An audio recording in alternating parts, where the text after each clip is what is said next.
ওই মূসা এখন বাবারে ছাড়ে না, আদমেরে কয় আপনি কেন ফল খাইলেন?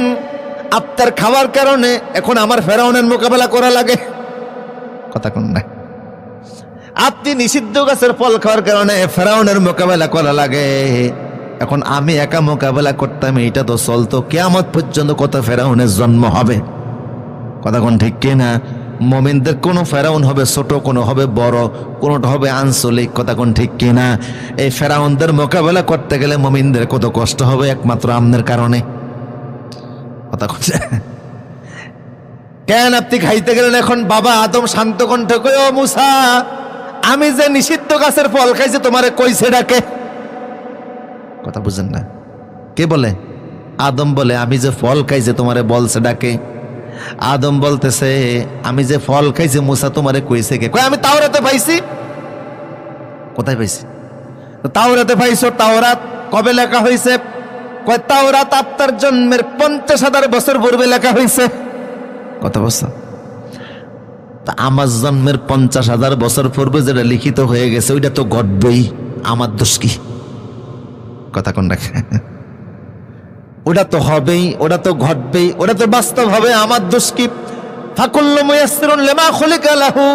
দেখবেন কেউ সিনেমার হল বানায়, কেউ মসজিদ বানায়, কেউ ইসলামের পক্ষে স্লোগান দেয়, কেউ আল্লাহ বিরোধী স্লোগান দেয়, কেউ নবীর সম্মান বাঁচাতে আওয়াজ দেয়, কেউ নবীর বিপক্ষে আওয়াজ দেয়। এরকম আছে না নাই? যারে আল্লাহ যেই কাজের জন্য বানাইছে ওই কাজ তার জন্য সহজ। কেউ বই লেখে ইসলামের পক্ষে, কেউ লেখে বিপক্ষে। কেউ ইসলামের পক্ষে আন্দোলন করতে গিয়ে জীবন দিয়া দেয়, আর কেউ ইসলামের বিপক্ষে কাজ করতে গিয়ে ইসলামী আন্দোলনের কর্মীর জীবনটা নিয়ে নেয়। কথা কোন ঠিক কিনা? ফাকুল্লু মুয়াসসিরুন লিমা খুলিকা লাহু। যেই কাজের জন্য যারে আল্লাহ বানিয়েছে সেই কাজ তার জন্য সহজ। কলমকে আল্লাহ বলেন কলম লিখো। কলম কয় আমি কি লিখবো? কয় কিয়ামত পর্যন্ত যা ঘটবে সব লিখে বলো। কলম বলেন লিখলাম। ফাজাফাল কালাম, লেখাও শেষ, কলমের কালিও শেষ। ওই যে কলম লিখছে আর যেই কলম লিখছে ওই কলমের কসম, কলম যেটা লিখছে ওই কলমের লেখার কসম। কোন মুফাসসির বলছেন সেই কলম ছাড়া হতো কিয়ামত পর্যন্ত অনেক কলমের সৃষ্টি হবে। কারোর কলম দিয়ে ইসলামী পক্ষে লেখা হবে, কোরআনের পক্ষে, দ্বীনের পক্ষে, দাওয়াতের পক্ষে।